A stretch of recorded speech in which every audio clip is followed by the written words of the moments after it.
No, I'm not a writer. Okay. Something is about to break.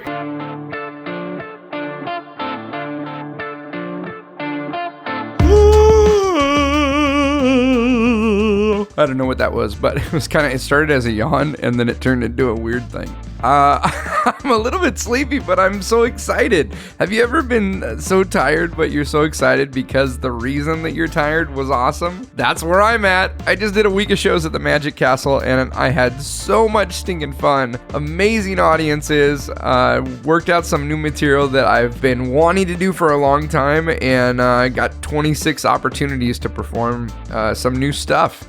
So it was fantastic. Thank you to everyone who came out to the castle. Thank you to the Magic Castle, AMA staff and board of directors and all the members for just making that place the incredibly amazing land of wonder that it is. I love the Magic Castle. I will sing about it till my death.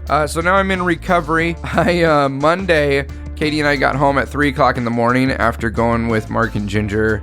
After our last show's finished up, we went to this burger place in Hollywood called like 25 Degrees or something. It's a new joint. It's really delicious. It's right there on Hollywood Boulevard. They're open all night long, and had an exciting walk from the castle just down the street to go there. And then on Monday, I woke up and then I fell back asleep 3 or 4 times that day. I very rarely do that, but it was just a week of excitement. I was just so exhausted and can't wait to go back. Love you, Magic Castle. This month coming up, I'm going to be at Scott Neary's Booby Trap on April 18th, Wednesday night, as well as April 25th. I've got some new things that I'm trying out, and I'm going to be jumping in Scott's show to do that. Love Scott Neary and love the Booby Trap show. I just love everything today. It's a day full of love. If you haven't been to Booby Trap, check it out. I think the website is boobyla.com. But if you don't want to make a mistake and type the wrong thing into Google and get banned from your work, you can click on the show notes here and go to taylorhughes.com/live, and I will put the actual link to those shows so that you don't get yourself in trouble. If you're around on either of those nights, you want to come to Booby Trap, let me know. I got some room on my guest list, and I would love to have you out. Would love to see you in person. On Tuesday, April 24th, we're doing our next About to Break live show at the Clubhouse Theater in LA. That's going to be so stinking fun. And then on May 16th, I'm coming to Atlanta. That's right. I'm coming to Atlanta, Georgia. One night only, going to be performing at Smith's Old Bar, this great music venue, and that night I'll be bringing my Comedy Magic show. It's going to be a blast. So those are the live shows. You can get info on all of those on the website. You can also go to abouttobreakpodcast.com if you're interested in becoming a producer of this show. I can't thank the producers enough. It's because of you that we're able to do these live shows for free, and it's because of you that we're able to put out this podcast. So thank you guys for taking the time to support. All it takes is $1 or more, and you can call yourself a producer. I'll write you a reference letter if you want.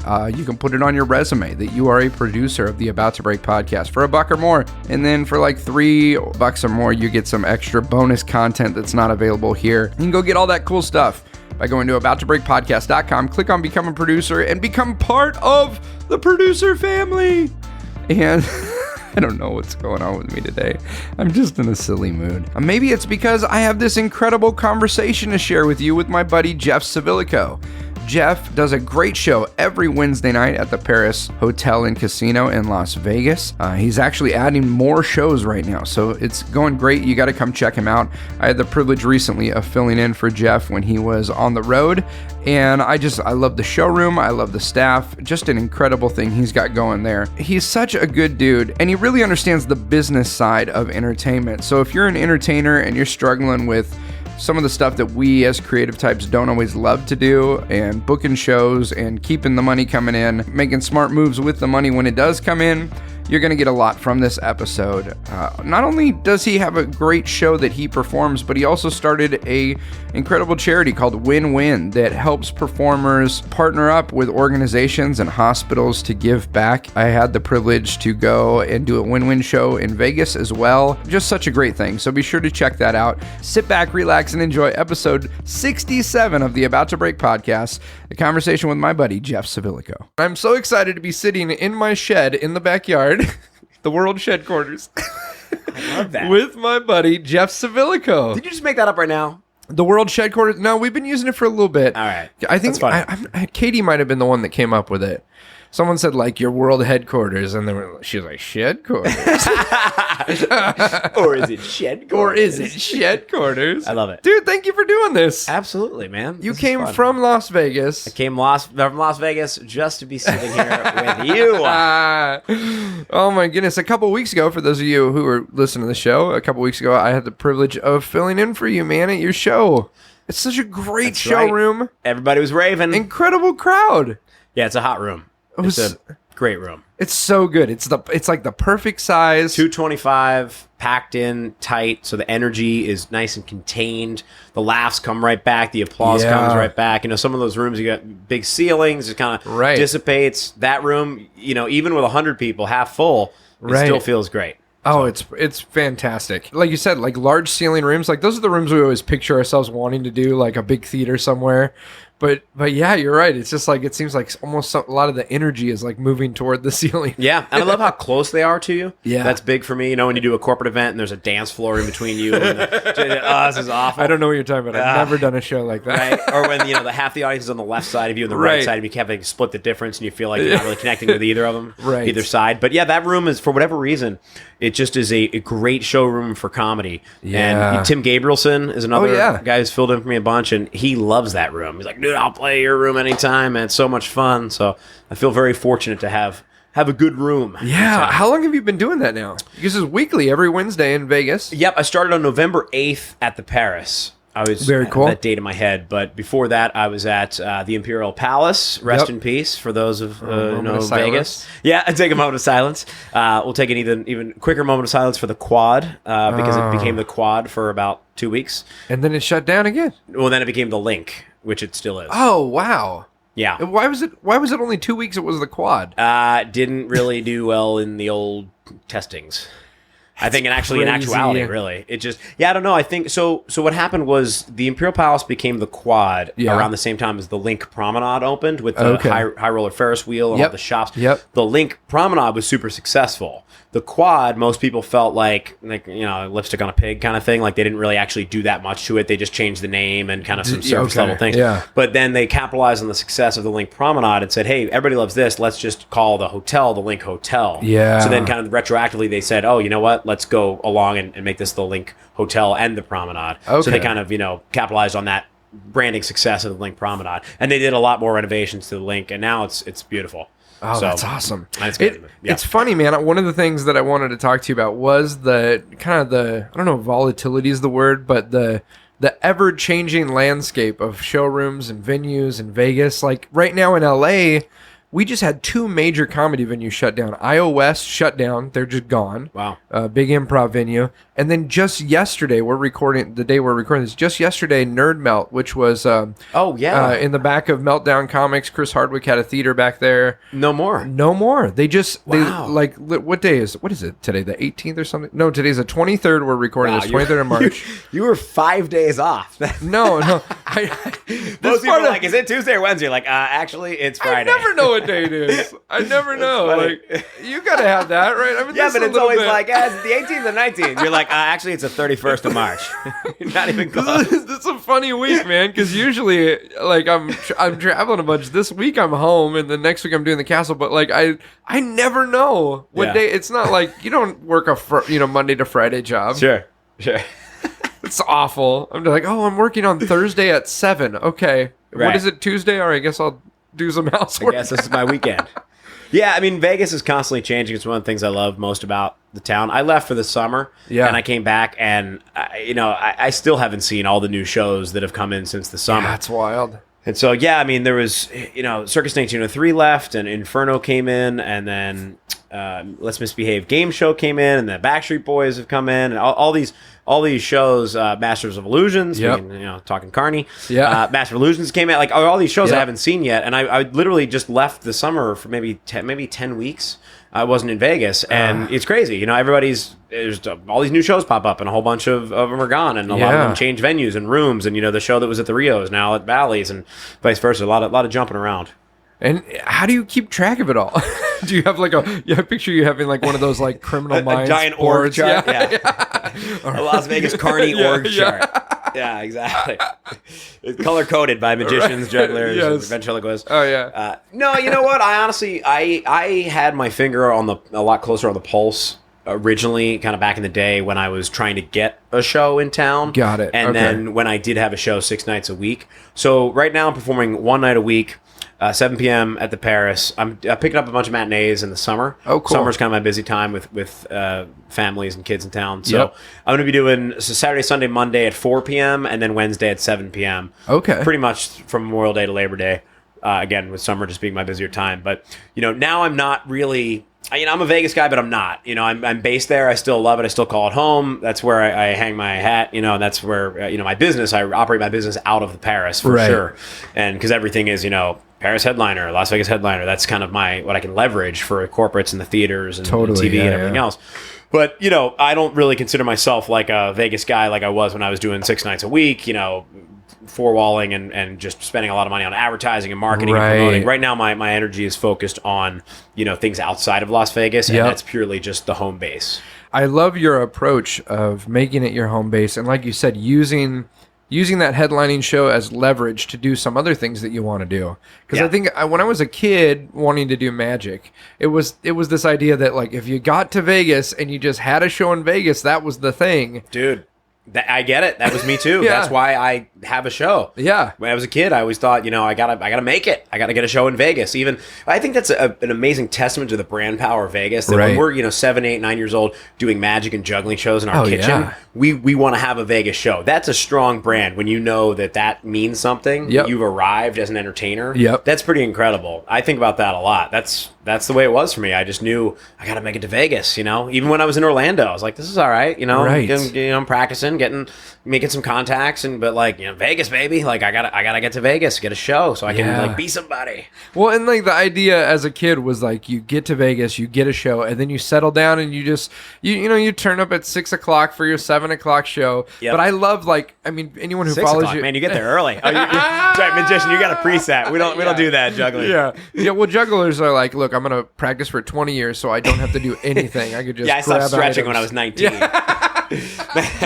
which is a testament to the broken shoulders and knees Oh and my- toes and everything else. I'm like, I'm a tough guy. I don't stretch anymore. So I've got a torn labrum and a torn meniscus. Oh my! Do you really? I did. I had surgery on both in the last 6 months. That's a scary thing too, man. When you're Talk about ups and downs, showbiz. Yeah. Man. You can't work, and that's your identity, and you start to feel pretty bad about yourself because it's not just like, oh, I can't go to my job today. It's like, no, I can't be who I am. So who I am Yeah. as an entertainer. Obviously, we are the widget.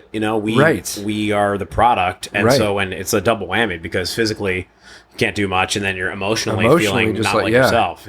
Yeah, whether you're out of commission for injury or just those seasons where it's slower, it is a weird thing where it's like, if you're if you're a lawyer, you go out and be a lawyer every day, or you're a doctor or a dentist or something, like that's what you do. But as an entertainer, if you have a week with no shows, there's that weird feeling when it's like even 4 days, you're like, I'm not. Can doing I a still show. do this? Yeah. I- Yeah, and then I you go back remember- and you go, I don't know if I remember. Yeah, does that happen with magic Yes. too? Oh, totally. Seriously? I've had where it's like 2 weeks where I have no shows, or where I'm doing a certain type of show and I haven't done it. Doing a lot of stuff around town, but I haven't done any like corporates in a while. And then I go back and I'm like, can I still do this? Yeah. So it's so funny you say that. Yeah, I can remember. Yeah, if I don't do a show for a week or so, Yeah. and when I start juggling 5 balls, like when I just kind of throw the first time I throw them all up in the air, I'm kind of like, I hope they know where to go. I feel like Brian We all Regan. turn into Brian Yeah, I Regan. know. I'm like, I hope the balls know where to go. Catching They balls over find their here. place in the air, in the sky. So they're not raining down on me Oh my like cats and doggies. Yeah, I mean, I just literally, I don't know, I kind of Yeah. just go into the zone, and fortunately, usually, Yeah. the balls know where to go. Right. Sometimes they forget where to go, and I have to tell them repeatedly. But yeah, that's so funny about practicing. And I was off Disney Cruise Line for about almost 10 years. I did Disney when I was in my 20s, and then I went to Vegas, did all these other things. Now I'm 1 night a week, and Disney was a great client. They treat you so well. The crowds are amazing. I love performing there, and so I picked up a few. I think I'm doing 6 this year. Okay. Like little fly-ons. Yeah. And same kind of thing. I went back for the first time, and it's the big Walt Disney Theater, and it's a beautiful venue. But there you can hear all the kids cheering, and the boat's rocking, and it's just the lights and the sound, and you're kind of thinking, I've done this. Like, I know I can do this. Right. This is going to be fine. Yeah. But, it was a 7, 8, 10-year break, whatever it was. You're kind of wondering. And then as soon as you get back out there and get back in the rhythm, it all kind of comes back. You're like, okay, I remember now with like this many kids in the audience, and, the lights and the sound, the way it feels, the energy is a little different. Yeah. So, it is funny. We always just kind of, almost doubt ourselves. So we're like, I've done this before. Like, I can do this. So this week I'm doing the castle, and the last week I did at the castle, I remember it was like, because you do 3 shows a night, 7 days a week. So this was like the 11th show of the week. And it was like, I had some great nights leading up to that, and everything was good. And it was the second show of the night. And I had literally just done this 40 minutes ago.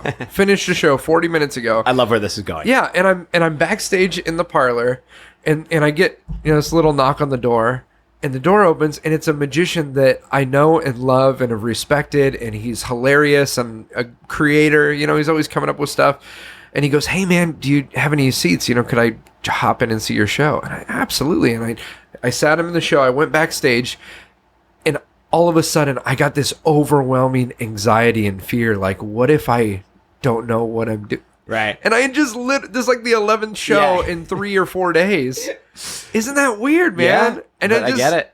It's so funny how much, people look at what we do, juggling or magic. A lot of it's, skill-based and physical. But so much of it is emotional and mental, of like getting yourself in the right space to be able to go out and do this thing that is really weird. Yeah. So my sound guy, Matt, he travels with me. He's my sound guy in Vegas. He does all the corporates. And he has noticed, which is funny, because I listened to him and I said, oh, you know what? I think you might be onto something. Yeah. He said, when I don't care at all about the show, those are the best ones. Yes. Which, that would actually kind of make sense a little bit. But he said, like, he doesn't like when I get there early and I'm stretching and I'm like checking through all the props. He's like, dude, just show up and do your thing. Like, don't think about it. Just literally just show up and grab the mic and go out there and do it. And it's counterintuitive, because I don't know, I grew up in a very, like high-powered academic family where, you study, you do this and do that. It's kind of a, it would make sense that the more I cared and emotionally invested into the show, then the better the outcome would be. Interesting, man. And so, it's really weird for me to try to like trick myself into not really caring. Because when you act like you don't care, it's more natural and you connect with the audience more. And you're more likable, because obviously if you're holding tension and you're nervous, then that makes them nervous. Right. But if you just kind of like, let's hang out together for a while. Let's have some fun. Like, maybe it'll go well, maybe it won't. Either way, it'll be funny. Like, we're going to have a good time. Then they're automatically on the ride with you. Man, and you've just put into words my issue with doing corporate shows. Because I'm really, really good at corporate shows. Because I know how to adjust and tweak, and I'm going to take this out, I'm going to put that in, I'm going to highlight this person because they're doing a speech later, and that's really going to presence them in the show, and then people will do a callback. But when I say I'm really good at it, in that moment, I'm not good at being me. I'm good at being the version of me that does really good at corporate events. Right. And I've had friends who, they'll see me, they run the production side of these events that we do, and I'll do a corporate, and afterward we'll be doing a hang, and someone will be like, hey, can you do something? And I've had friends tell me, if you can ever go on stage and be that guy that you are at the hang, it's like another level. Game over. Yeah. And that's why it's like, I'll be, in Fargo performing a corporate event that's going to pay my mortgage in this one show, and all I can think about is going and performing in the back of a comic book store the next day for no money with 50 people. Right. Yeah, I think it matters more when it matters more to you. I think you can get inside your own head. Yeah. And I think once you are at a certain level in the entertainment industry where you're not getting all of your gigs from one source. Yep. Then you realize, hey, worst case scenario, like let's say some fluke happens, like really, like it's totally out of my control. Somebody's, volunteer's really drunk, they fall off the stage, right? They, God forbid, or like you get injured or something, and that agent, that booker never hires you again. Yep. It's not gonna like ruin you. Once you realize that, then I think good, man. everything becomes easier, Even honestly, so here's a very, very specific personal example, talking about Disney. Yeah. So when I worked for Disney Cruise Line originally, I lived in Orlando. Okay. And I was all about Disney. They were my only gig. I would fly on to Disney Magic on Tuesday. I'd fly home on the next Tuesday, and then I'd have a week off, and I'd fly back the next Tuesday. Yeah. When I was home, I was doing things at Disney World, at the parks, corporate events, things like that. But they were connections that were given to me from the cruise line. So it was it was a thing where, hey, here's one of our guys that we really like on the cruise line. He lives in Orlando now. And so they were kind of plugging me into the parks and the corporate events and things. But my point is, if something happened with Disney, if I had a falling out or something, right?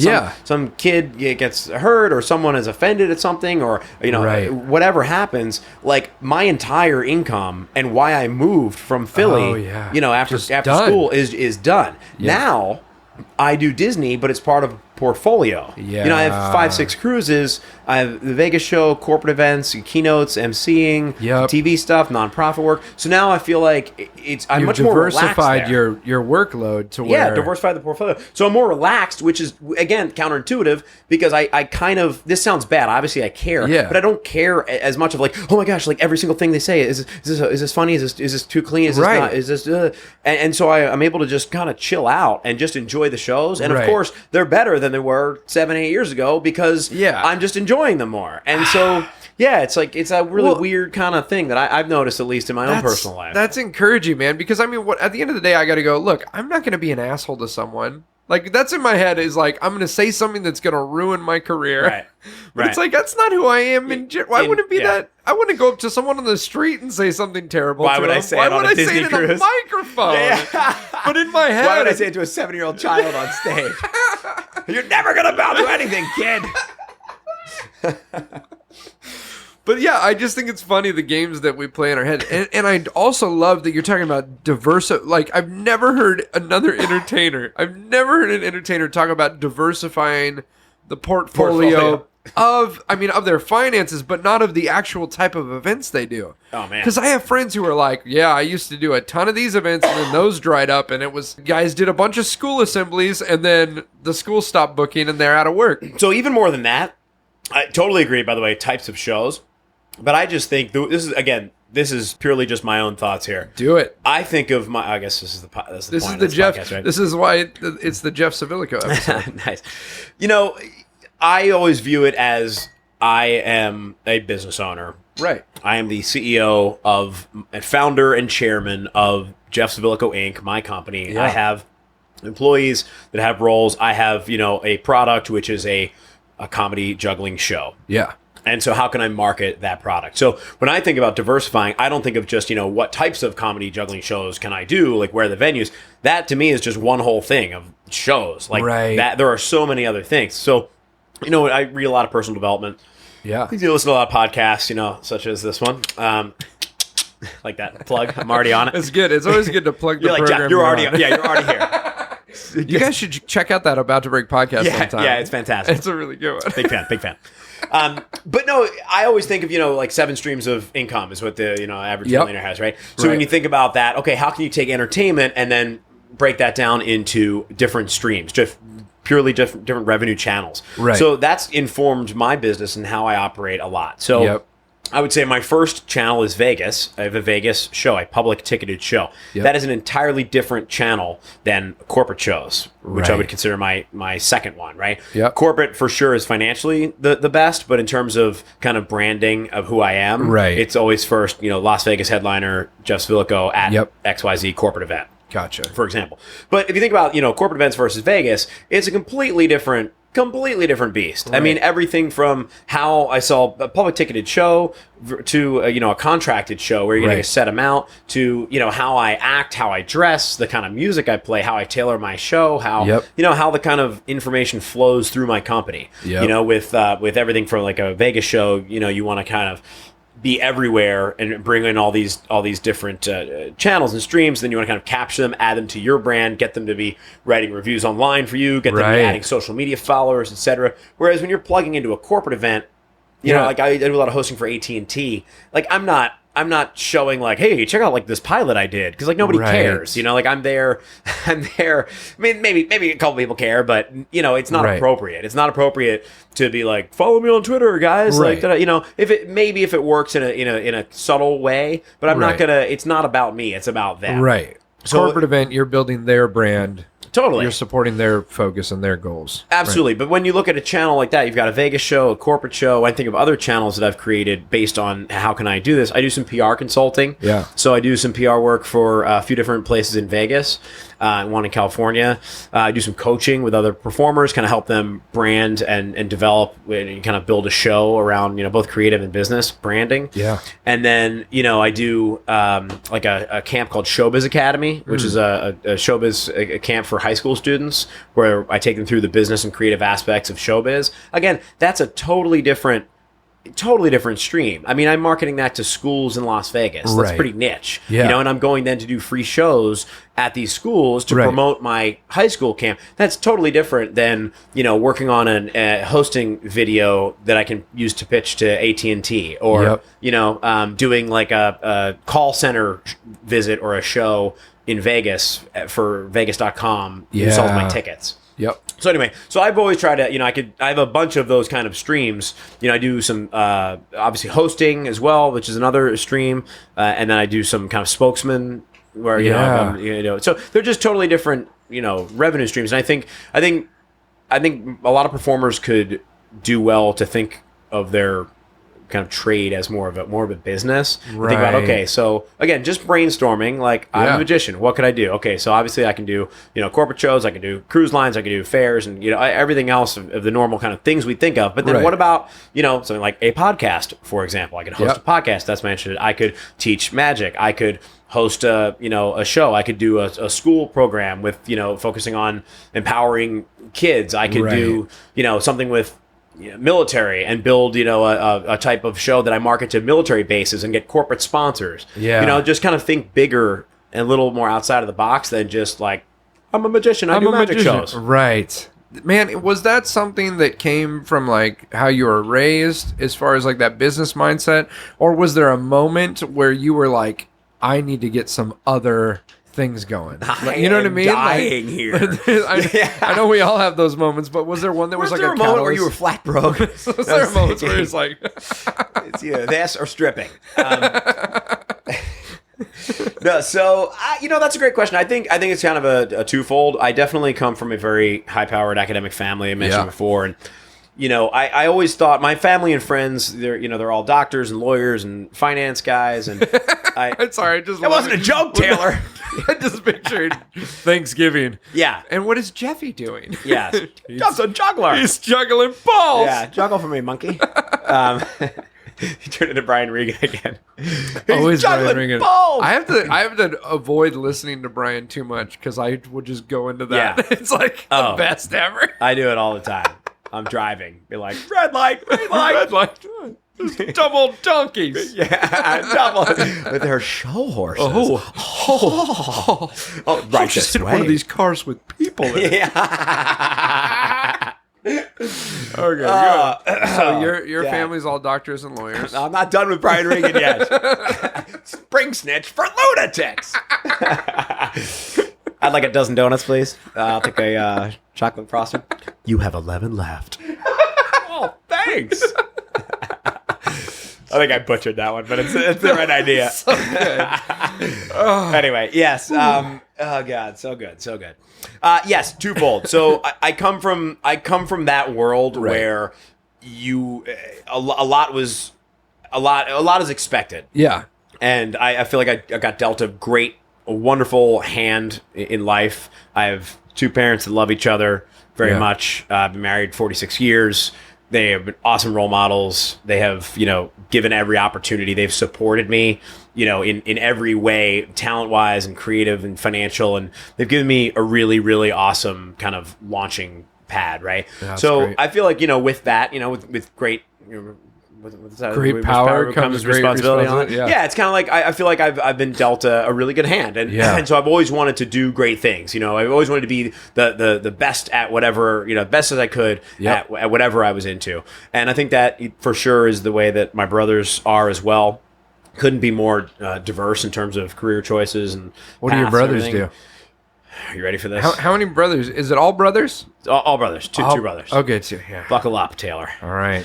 So Gene is a neurobiologist. That's a good name for a neurobiologist. Yep, Like PhD Gene? from Penn to Harvard. He's the real deal.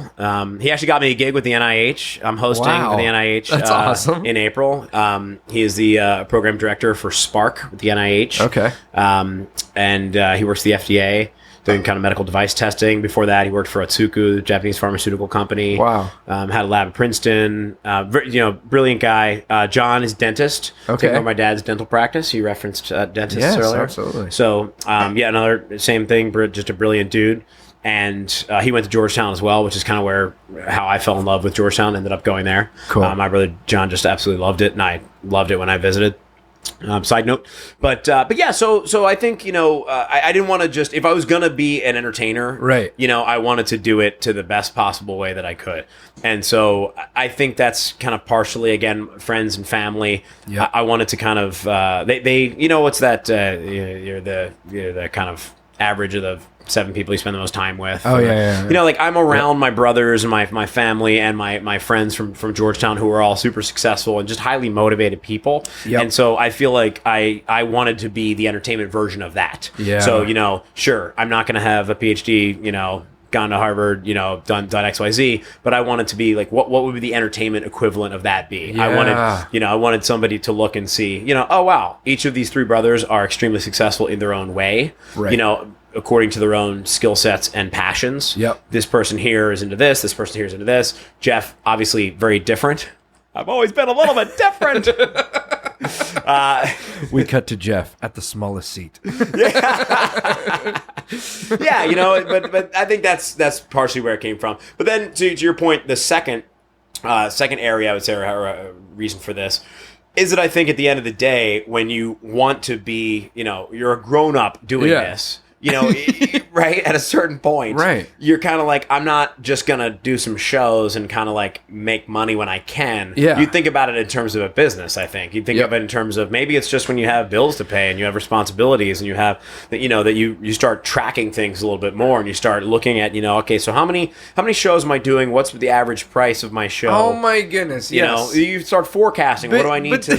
But the reason it sounds so logical when you say it that way. But we both know performers Don't do that. who they spend all their time coming up with an act, and then they sit by the phone and go, "Well, I don't know what I've got 2 birthday parties in April." Right. And you have to approach it like a business. Yeah. Yeah. I agree. You're doing it. I also think too.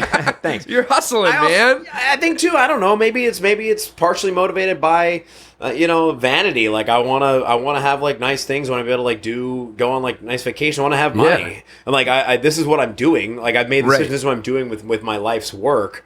So that sounded way too serious. I'm like my life's work is comedy juggling shows. But you know what I mean? Like this is Chapter who I 3. am. I'm not gonna like A frying pan and an egg.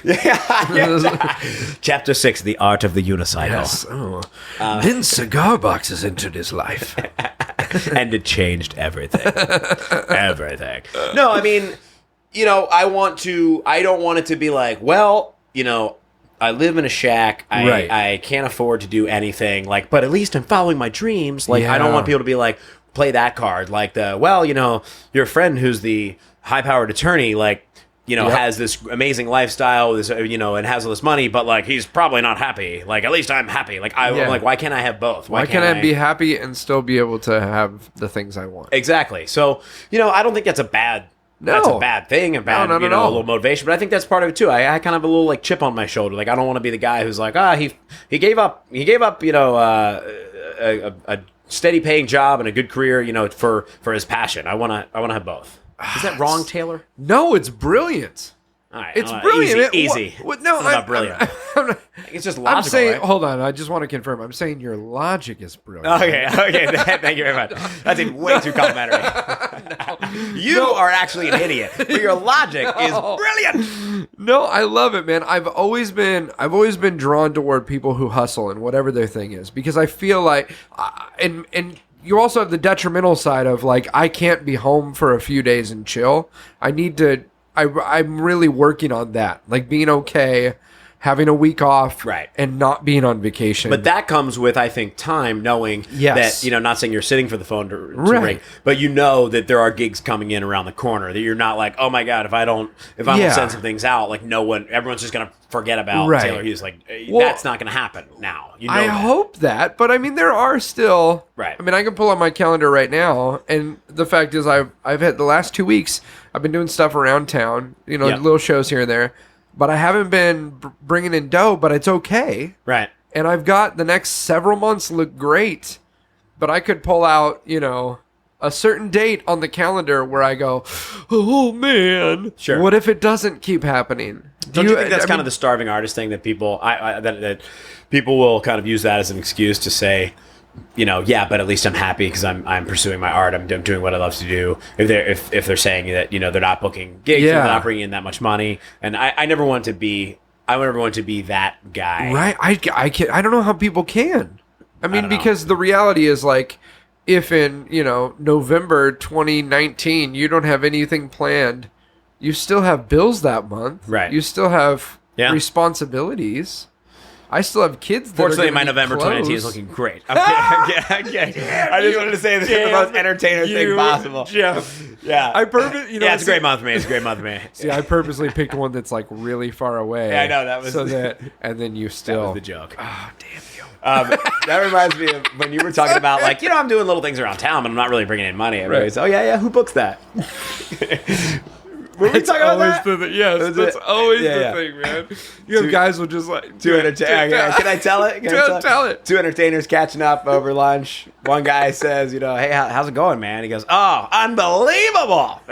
TV, movies, corporates. I'm killing it. Just the best. I have the best last 3 months of my career. Unbelievable. I don't know when this is gonna end. It's amazing. He goes, how about you? And the other guy says, oh, it's awful. I'm forced to stand outside of Walmart juggling for like 4 hours a day for $100 next to this bear that's blowing balloons and so degrading. The other guy says, oh yeah, who books that?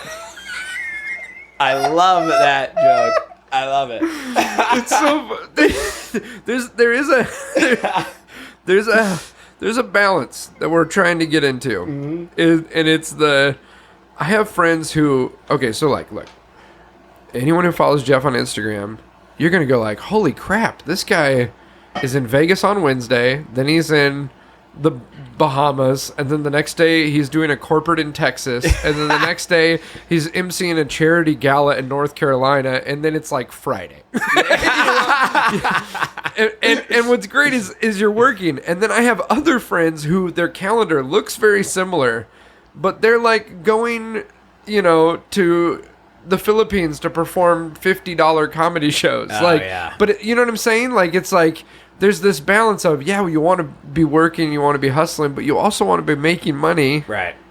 You don't want to be busy just for the sake of being busy, to be able to tell people, look how busy I am. Yeah. Right. Well, there's that other thing I've realized too, is there's this thing, you got to let people know what you're doing, because nobody wants to hire you to do anything that you're not already doing. Right. But then there's that other thing too of like, if you promote too much what you're doing, then people are like, oh, he doesn't need it, we'll give it to someone else. Right. Or like, they don't think about you because you're not in town. Sure. I don't know. I mean, the whole art of like humble bragging is very challenging. Like, I mean, I shouldn't say this, but I will. I hate social media. And It's it's a necessary evil. yeah, I know, and it's when I post more often, I get more traction, and I look at who looks at my stuff. I'm like, oh, this guy's booked me for stuff before, Right. and then I see an email come in and say, hey, I thought of you for this. I'm like, oh, maybe it's because he saw a post of me eating that hot fudge sundae yesterday. It's probably not, but Well, but that was a joke, by the way. Showing how stupid social media is. Oh, I thought you were saying it's a joke because clearly you've never eaten a hot fudge sundae. Jeff and I look like the before and after picture. Dude, that's funny. We should totally take a picture like before. We need I'm this the before. black t-shirt. Yeah, I've got schmediums in my car. Oh, schmediums! I couldn't put my right leg in a medium In a t-shirt. schmedium. Well, good, because it's a schmedium. But yeah, it is a weird thing. Like the whole, how much do you share? How much do you not? Like, Yep, I know. I get these days where I'm just like, I'll be real excited about like traction you get from like sharing things. Yep. And then have days where I'm just like, I am so sick of promoting things. Yeah. I feel I get so it, man. gross. I'll be awesome for a couple weeks, and then all of a sudden I haven't posted anything in 3 weeks. Yeah. Literally, I will go sometimes 2 or 3 weeks, and I don't. That's why I try to post something every day, because if I stop, I'm just going to stop like forever. Right. Because it's not how I naturally think. Yeah. You know, I naturally think almost doing that takes a little bit away from the moment. You know, because you just want, like, just enjoy it. You know what I mean? If I like looking at the Grand Canyon, I feel a little like, take it out. So I'm like, as soon as I take this, I'm like stepping out of the moment. Yeah. You know, because I'm thinking about sharing it and not enjoying it for me. And how can I put the right filter on it to make it look like the Grand Canyon? How can it I is the tune Grand my waist Canyon. a little smaller Oh my God. with the schmedium. With the schmedium. I hope you're enjoying this episode of the About to Break podcast. 3 quick ways that you can help us out here at About to Break. The first one is to go on iTunes and leave us a review. If you enjoy the program, please leave us a 5-star review. Big thank you to everyone who's already done that. If you haven't yet, please jump over to iTunes. You'll need your iTunes account information. But you can click on the podcast, leave us a 5-star review. Just leave us a 1 or 2 sentence little blurb there. Let people know what you like about it. That helps us out huge. Second way you can help us at About to Break is by becoming a producer. Our goal is to have 1,000 people giving at least $1 a month to help offset the cost of producing these shows. And it does take time.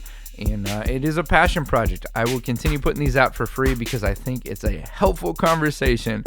But anything you can do to help us out by producing the show would be awesome. Go over to abouttobreakpodcast.com, click on Become a Producer, and see what that's all about. Last thing that you can do, and this one is also a real simple way of making a difference, is just sharing the podcast. All right, when you see it out there on social media, on Instagram and Facebook, go ahead and follow along and then share it with your friends. Let someone else know how much you liked it, because it sure does make a difference. All right, back to the program. So you grew up in a family where you have a brother that became a dentist. You have another brother who became like a scientist. Yeah. And then you go into entertainment. When did you know you wanted to be an entertainer? So people are always coming to me and asking for advice on kind of how to make the jump. Like, how do I from like a leave real this job that I don't like, that's not fulfilling, and follow my passions? And I always say, as much as I would like to, like, I am not really qualified to give that talk because fortunately, it never really happened that way for me. I have always been doing this. So the only way I've ever made money is by doing comedy juggling shows. And that means like when I'm 10, I was doing shows for Boy Scouts and Girl Scouts, and I would be getting $25. Yeah. I used to do tot lots for $25. I remember my first like breakout gig. I did a school show for $300, and I felt like I was this is the most money I you're was ever literally gonna make in your life. like I was literally making it rain 3 Benjis in my kitchen. And I think my dad was thinking, man, he's actually making some money. Yeah. You know, as I was 10 or something, or 11. Goodness, that's that was incredible. that seemed like. Oh, yeah. You're like, who books that? I was like, who books that? $300? $300 school Wow. show in Philadelphia. All right, well, with travel, I could probably make about $40. Who books that? Let's see, if I take that bus that's like $27. Yeah, exactly. It takes 3 weeks to get there. I can eat gas station sandwiches. Yeah, you're fine. You're the big winner. But anyway, so I think that, when you have that mentality where that's the only thing you've ever done, right? It's very different, because I always just kind of kept looking for the next step and thinking about how can I push this a little further. So when I was doing shows at schools, I was thinking, how could I do shows at bigger schools? And then when I'm doing shows at bigger schools, thinking, how could I? Well, I've heard of people working at theme parks, and then when I'm at theme parks, everybody is auditioning for cruise ships, and they're talking about wanting to get on cruise ships. And then when you're on cruise ships, people are talking about living either in LA or in Vegas or New York or Austin, or kind of more of a performer community and opportunities that would present themselves there. Yep. And so it was it was a much more organic journey for me. It was never this, mom, dad, I'm becoming a professional juggler. Like I didn't have that moment. So, and I think I kind of, in a sense, again, I feel very grateful for this, but I kind of beat the curve financially, where I was making good money before I really had to. It wasn't like I've got a mortgage, I got a wife and kids, and like now this is so scary. I was making good money and equivalent money when I was like a young, professional, equivalent to what my peers were making in other industries. So it never really seemed as scary to me because, again, I guess just the longevity. I had been doing it for so long. Yeah. So, that's just the way it happened for me. Obviously, everybody's path is a little different. Yeah. But it's kind of weird to think that I never had a job, like pizza shop or, being a lifeguard or something. As a kid, I was a kid. I was doing juggling shows. I was doing exactly what I'm doing now, but just the shows were probably a lot worse. Probably, hopefully. No. And I was making a lot less money. That's all it is. But even then, it was like, even a lot less money is a lot of money when you're first starting out. And when you compare it to what your friends who were working in the pizza shop were making. And it's like, dude, I can make in 1 hour what they're making in a weekend, And I think that's why my parents, they were always very supportive of following your passions. And they put us in everything as kids, piano lessons, I played saxophone, I sang in the choir, I did the plays, I played all the sports. I did everything because they're really big on, kind of finding what you enjoy doing and what you're good at. And so I was fortunate to have that support of my parents. But just from a practical point of view, I think it was financially, I was making, good money. I mean, on summers and cruise ships when I was in college, making a couple grand a week. And you're not paying for anything. Not paying for anything. Your food even is covered. So I go to Alaska for 2 months. You make 2-3 grand a week. Times that by 8. All right, you're making 25 grand for a summer. And without any expenses. Not expenses. And you're getting to travel and do what you love and command an audience. And, so I think my parents saw the value of it, not just... emotionally, but and travel and everything, but the financial value. So yeah, I think that going back to like friends who these are my friends who are messed up. No, I feel bad. Start at the beginning. A. Aronson. Right. But I see so many performers who go, well, yeah, one day I'd like to do cruises, or one day I'd like to do corporates, or one day I'd like to do this. But they're doing no work apart from when they're doing a show or they're prepping for a show. I would love to hear kind of your philosophy on like, you wanted to get into Vegas. How do you do that? You want to get into cruises. How do you do that? Not the steps, but like the mentality, the work ethic. What do you do when you're like, hey, I want to jump into one of these new areas that I'm not in yet? I just attack it with action, man. Yeah. I really do. And most of the time it works out well for me. Mm-hmm. There have been several instances, I talk about the ups and downs of showbiz where, hey, if I'd had a little more restraint, checked out the people I was working with, did a little more due diligence, strategized a little more, then I wouldn't have gotten myself into XYZ position or situation that I'm in now, which is just kind of, it's just a bummer. Just kind of comes along with it. But all in all, 9 out of 10 times, it's been great for me because I just charge forward and I have no idea what I'm doing, but I'm confident that I'll figure it out. Yeah. And I'm confident that I'll course correct. Yeah. And I'll make it work. I'm like, I can handle it. No matter what happens, I know I can handle it. So, same thing, like Vegas, I literally just, physically went to Vegas and started like researching and, I wasn't like, oh, that'd be nice. Like I was like, oh, I want a Vegas show. Like first thing I had to do, like step 1, move to Vegas, step 2, like meet everybody, like learn all the players in town and see how it works. Like step 3, just go on from there. Yep. So, I get frustrated, I think, a lot of times, too, because I think people are always looking for the easy out. They're looking for someone to, that kind of old school, like, I'm going to make you a star, kid, Yeah. Well, there was that this old... This is my air cigar. Was this... And suspenders. You're Groucho Marx. Yeah. But, hey, everybody. People are like, if I go to the right parties or if I, hang with the right people, that somebody's just going to be like, I see a talent in you that I've not seen in years. Like, you're going to be on the big screen. Yeah, it's like, that doesn't really happen anymore. But you still need to go out. You need to leave the house and do things. Mm-hmm. And it's not because you're going to get some massive break. It's not like back in the day. As a comic, back in the day, it was like, I got to get on the Tonight Show. Right. And if I kill it and Johnny invites me on the couch, I'm a star. Right. That doesn't happen anymore. Right. Like, even the name of the show, About to Break, it's not one break. Like, there's this idea that, what's going to be your big break as an entertainer? It's like, no, you have, several times a year, you get a big breakthrough and something happens and some money comes in and you get some opportunities. Yep. And then something else that you put, hundreds and hundreds of hours in means nothing. Right. And it's ups and downs, it's totally Totally agree. I mean, the example that comes to my head is I built a TV show around myself called The Weekend in Vegas. Yeah. And I spent so much time on it. And, long story short, it all kind of imploded with some shady business characters. And again, talking about like, wish I didn't done more research. But, I charged forward. I gave people the benefit of the doubt. I believed in it. I believed in myself. I believed in the project. I believed with like kind of the peripheral players and the support system we had.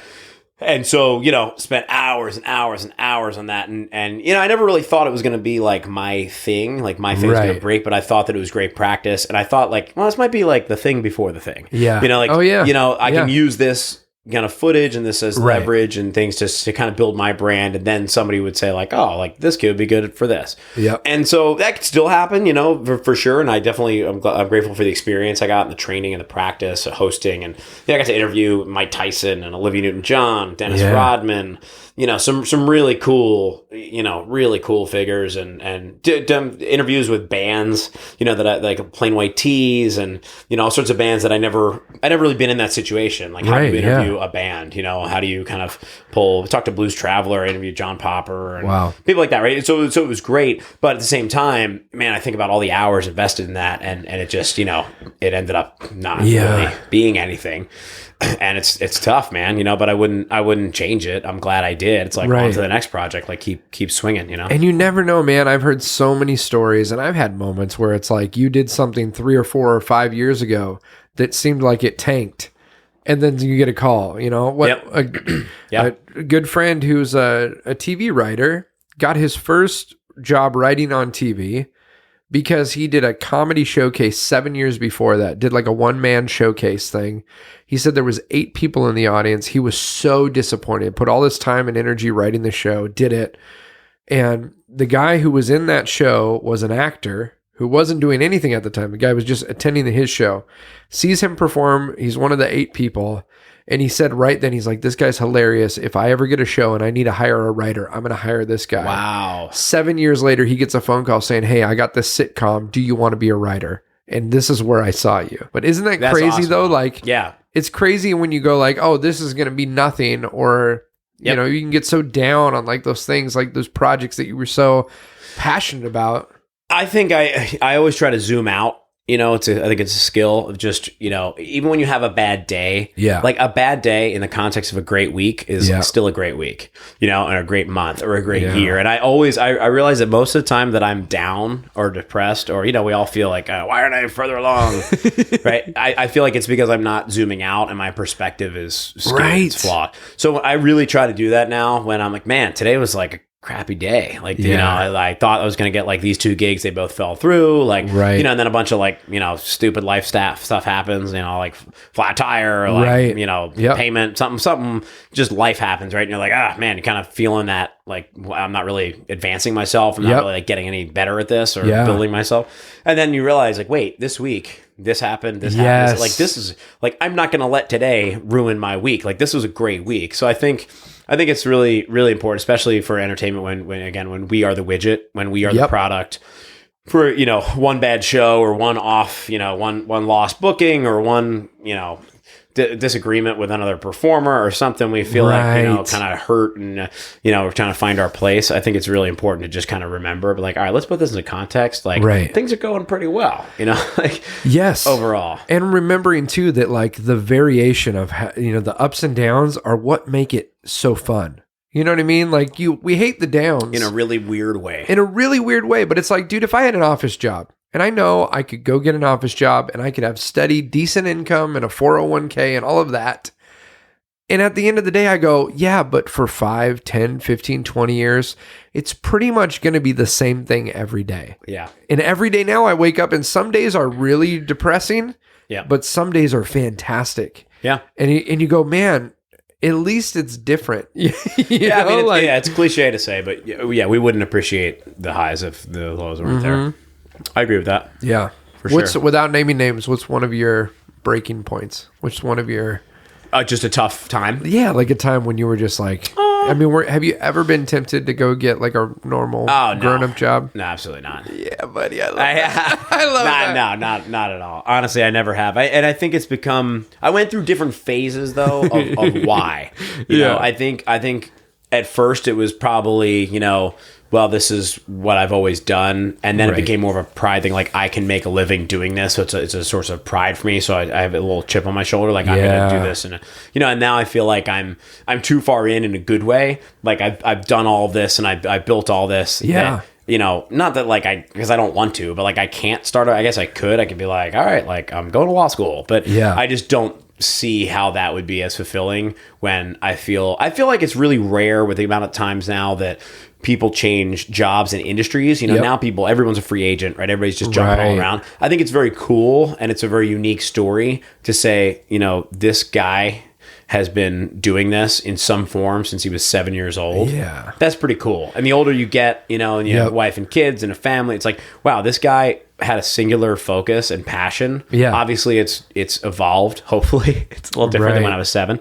But it's always, there's that kernel there of this guy wants to make people happy. He wants to connect with people. He wants to make them laugh. He wants to, give them an escape for a little while, at least for a bit. And so I think that's a very cool and increasingly unique, position to be in. I mean, how many people do you meet in any given day and it's like, all right, they were in advertising and then they became like a sales exec at like MBA Bank and then they took a job like consulting and then like they like Universal pulled them off as a consultant, so now they do like PR for which is that's cool, like follow your passion. But for me, I think there's a very unique kind of narrative of having a singular path and focus, which is only going to become more unique. And it's so contrary from the idea people have about being an entertainer, because like but it sounds like both of us, I mean, I had very supportive parents, you had very supportive parents. Yeah. But I mean, so many guys who are like, you need a real job because you need steady income and you need like stabilization in your life. But there is, especially now, it's like there are guys who wanted to be a banker or were a dentist or this or that, and something happened in any career. It could be different tomorrow, Yeah. But for us, it's like, look, I may be out of work tomorrow, but... Right. Well, yeah, but I mean, we referenced Jim Carrey before. Yeah. I mean, that whole speech he gave, and talk about, you could be booted, tomorrow for the somewhat, stable career you think you have, the supposedly stable career. The guy works for, GE for like 40 years and all of a sudden, some new boss comes in and fires him. It's like, you might as well be unstable and do what you love. You know? But when you talk about tough times, about to break kind of times, I've had some physical challenges with what I do. So I would say those have been tough, because then you start thinking, all right, well, I'm not married right now. I don't have any kids, but think, man, if I was married with kids right now, this would be awful. I mean, right now I'm like, oh, I'll make it work. Like I'll eat ramen noodles if I have to. Right. Not a big deal. But I tour, I've broken or torn like so many things. I have 9 stitches right here above my eye, broke my left arm twice, my right arm once, I fractured my left foot. Is this all during performance or is this like other things that happened none of them were during performance. Took you out of performing. Yes, that, and some of them are injuries because of performing, but not like, I dramatically fell off the stage. But the doctor's like, you need to take care of this, or it's like worn down cartilage, that kind of thing. Severe inguinal hernia, torn meniscus, and torn labrum were the most recent. But I mean, just recently in the last 6 months, I was out of work. I mean, I couldn't work for 6-9 months. Oh man, and that's brutal. You can't make any money. Obviously, I was able to make some money, those other revenue streams we talked about. Right, but I couldn't do shows. Yeah, and then I was able to kind of do some hosting things first, and then. I couldn't really do the full show, but I would do some of the things that are lighter. I wasn't juggling bowling balls, but I could, juggle with someone on stage with me, the bean bags and the clubs or something. So that's kind of where I got more into the hosting as well for corporate events. Yep. Is because out of necessity. Yeah. But then it opened up this whole thing. I mean, the whole reason I started doing MC work was someone was like, hey, you're performing and we have some raffles and we have this going on. Could you do that? And I was like, yeah, I could do that. Sure. And I did it and I was like, that was really fun. Yeah. And I could charge you extra to do this. Right. Or I could sometimes just do this when they don't want the magic. I could do comedic MC. That's like, it opens a whole nother door. Yep. But it's interesting how like just sometimes saying yes to something that normally you would be like, I don't really do that. For sure. You could do it. Yeah. No, for sure. So I think the injuries have definitely been times where I've never thought about like, I'm giving this up, but it makes me think more seriously about like, if I'm going to do this for the rest of my life in some way, how am I going to reinvent myself so that it can be less taxing on my body? That's good. So that's one I would say for sure. I did have a really tough situation when I got my own show in Las Vegas. There was definitely, it did not come without a price, a financial price, and a lot of hustling. And I made a deal with someone that went bad, and that was a really kind of tough time. And I had the whole made like a separation kind of agreement and a financial component.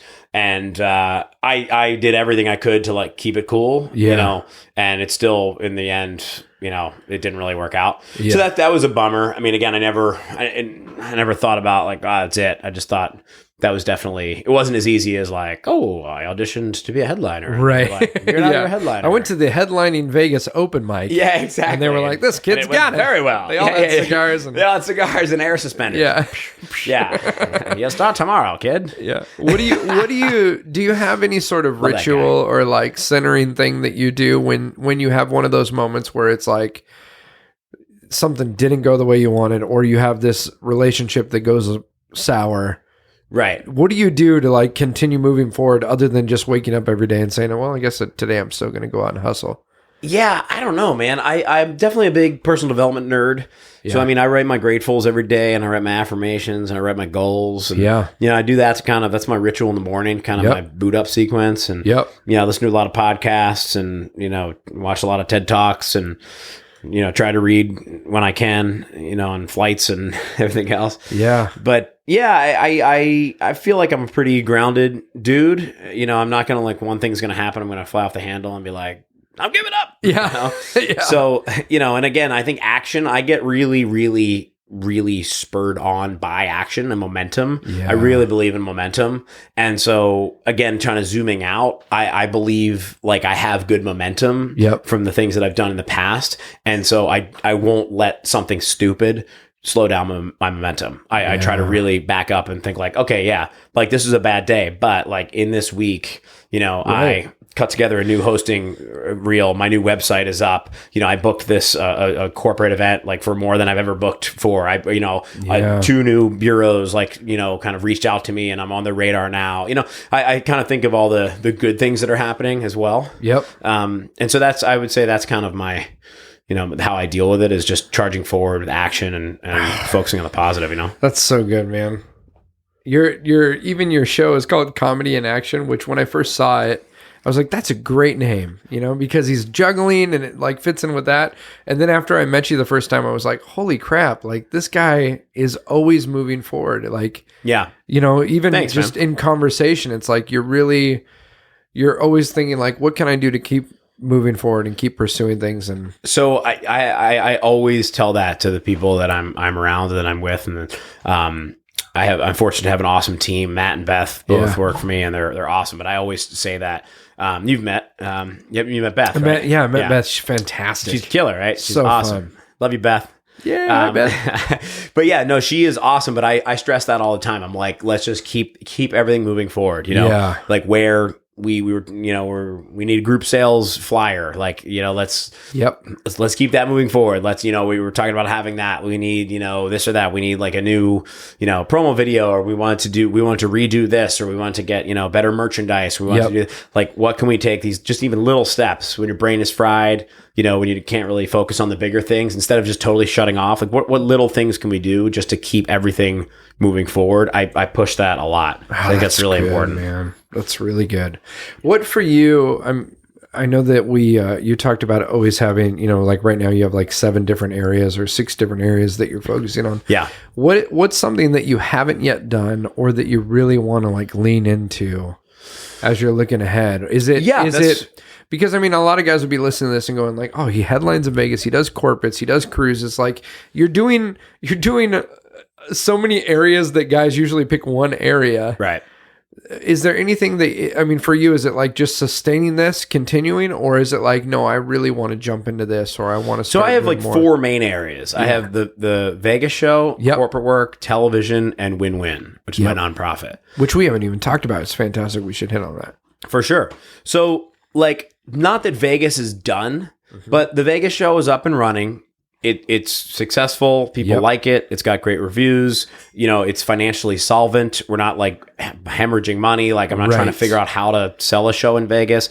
It works. Yeah. Could it be better? Of course. It could always be better. I could always add new things creatively. I could have new business ideas and everything else. Yep. But generally speaking, the Vegas show is like good.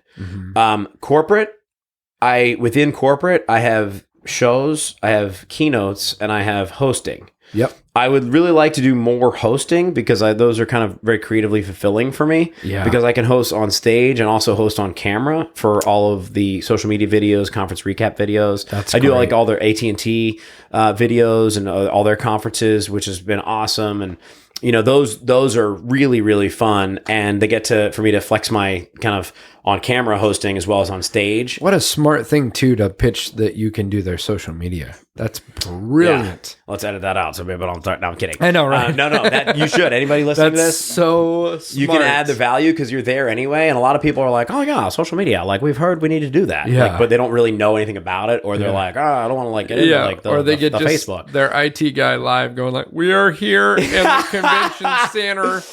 Welcome to 3M's annual convention." Is it working? We're gonna. Oh, with Facebook Live, there's 3 people. Let's wait for more. And then he just stares in the camera.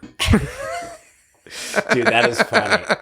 Yeah, I have seen that. I have experienced that. You see, we should make a reel of what not to do. Yeah, I can nail that one.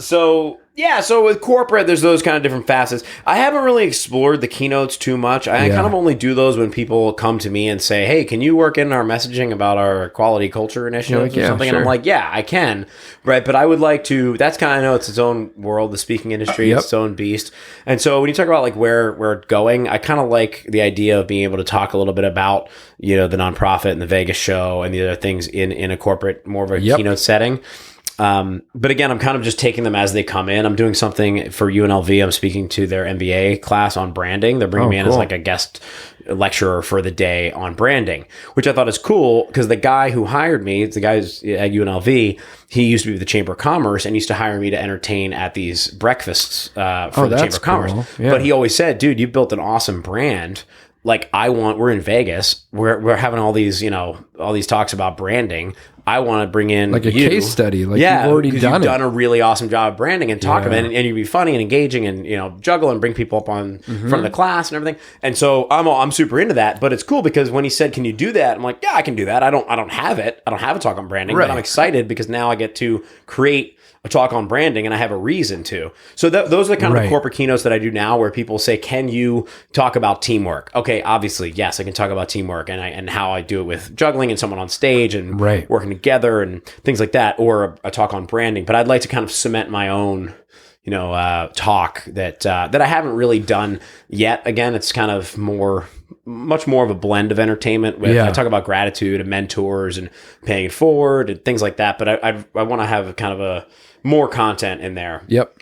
So that's probably what you talk about leaning into. TV, I'd love to do more TV. Again, you know, I've never really pursued it, you know, me going out there and hustling, but when things have come my way, I've done them and I've loved them. Did a pilot for the Travel Channel, and obviously all the local stuff in Vegas, the show I built the weekend in Vegas. I do a lot of hosting on the morning show in Vegas, which again, I love all that, and I would like to explore that more. That's great. And the nonprofit. So we are now operating in 3 cities. We're in Vegas, Orlando, and Minneapolis. Awesome. And I really want to blow that up and get the word out, and just, I would love to, my goal is to have a charity show being done every single day somewhere in the country. It.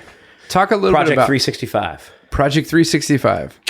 Yeah. 1 show a day. 365 days a year, there's a charity show being done. Somewhere an entertainer is doing a show at a hospital or, you know, foster home. So talk about that, because I love the idea of win-win and what you're doing with it. And for folks who haven't heard, share with them briefly as we wrap here. What?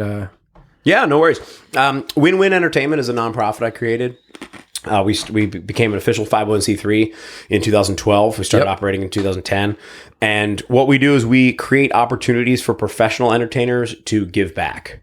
Awesome. So we focus on at-risk youth. We have kind of 4 main areas. We've narrowed our focus significantly since we started. When we opened our doors, it was like, we're going to help everybody. Yeah. And then we realized that was extremely unrealistic. And by trying to help everybody, it was very difficult to help anybody. So we now focus on 4 areas, which are children's hospitals, foster homes, special needs facilities, and Title I schools. Love it. So, yeah, we did 223 events in 2015. That was kind of our height in terms of numbers of events, where we realized, wow, this is really something. They were all in Las Vegas. So we thought, hey, let's try to replicate this model in other cities. So we scaled back our numbers of events. Yeah. And we started focusing on opening up new cities. So now we have 2 programs going in Minneapolis with a couple more on deck, and 2 programs going in Orlando with a couple on deck. And a lot of people, in our world that we both share are involved. Tim Gabrielson heads up our Minneapolis division. He's awesome. He's brought tons of performers to the hospital there, Children's Minnesota. And we have guys like Tony Brent Tony Brent in Orlando. He does a ton for us in Orlando. He's awesome. Eric Olson, just a ton of great people in Orlando that helped out. So yeah, my goal is really to kind of create this philanthropic network nationwide where that when you can log in and you can sign up for these events, these charity events, whether they're in your hometown or you're traveling. So, let's say, here's a great example. So literally next week, my friend John Rodolini, who's a magician in Vegas, he's going to be in Orlando working a trade show for 4 days. He's staying an extra night to perform 2 hospital shows for Win-Win. And then he's flying back to Vegas. And he literally said, hey, I know Win-Win's in Orlando now. I'm going to be in Orlando for 4 or 5 days. I'd love to help out. So I love it. Yeah, it's so cool, right? So, he's an awesome guy, awesome entertainer, phenomenal close-up magician. He's insane. Yeah. And, he's super cool. Their kids are going to love him. And he never would have known about that opportunity if Win-Win hadn't established these programs at these hospitals. Right. I mean, even as you're talking, I had the privilege when I went to Vegas to do a Win-Win show. And yes, you did. It's so fulfilling to be able to use the gift that like you said, we want to just make people happy. And you have these kids who are in the hospital who don't want to be there. I mean, let's be honest, none of them want to be there, but they need to be for however long they're there. And you have this opportunity to be able to give them an escape or a smile or something to think about that's going to get them through the next couple of hours at least, and it's just, it's such a brilliant thing. And even as you're saying Orlando, I'm like, well, I'm going to be in Orlando soon. I would love to come in a day early and see, you are the perfect type of person for Win-Win to help us grow, because yes, I know I said this before, but now we're here. Thank you for doing that. Oh man. Because that's the whole point. You're going to be in Vegas. Right. You're coming in, you're doing my show. You're coming in day of, hey, you got the afternoon. Go over to the Children's Hospital. We'll set it up. We'll make it super easy for you. Yep. You'll have a parking spot. You'll have, someone to meet you, walk you around, take pictures for you. We want to make it a really enjoyable, kind of seamless experience so that you don't have to think of charity work as being difficult or something you don't have time for. It's such a great thing. How can people find out more about Win-Win, and how can people find out more about Jeff Civillico and come see you? Yeah, well, hey, by the way, performers should always reach out to me because I love to hook up other performers. I'll always comp other performers as long as there's room in the showroom. It just kind of depends on the season. But shoot me a note. It's jeffcivillico.com. Yep. You just pop me a note and say, hey, heard me on the podcast here with Taylor. Hashtag about to break. Hashtag about to break. Yeah, that's how they can find out more about me. Obviously, it was at Jeff Civillico on every social media platform. Awesome. And Win-Win is winwinentertainment.org. We have a brand new website that just launched. I would love for performers to go check that out, see what we're doing, sign up. And, next time you're in Las Vegas, Orlando, Minneapolis, hit us up. And hopefully, maybe even by the time this podcast launches, we'll be in a couple other cities. We're working on San Fran and Reno and Philly and a couple others. It kind of depends on the sponsors, on the performer base, on the volunteers, on the charities. So a lot of different components that all kind of have to come together. In the show notes, I'll put a link so you can click right now on the picture of Jeff. It'll flip around. I'll show you all the links. You can go follow him on Instagram and social media. And thank you so much, man, for doing this. I really, really appreciate you sharing your story and your time. And I'll turn this off. We can keep talking, but this is awesome. Thank you for coming, man. I'm glad I made the drive. You did it. So much cooler in person. It's so much fun with whiskey. Cheers, my friend.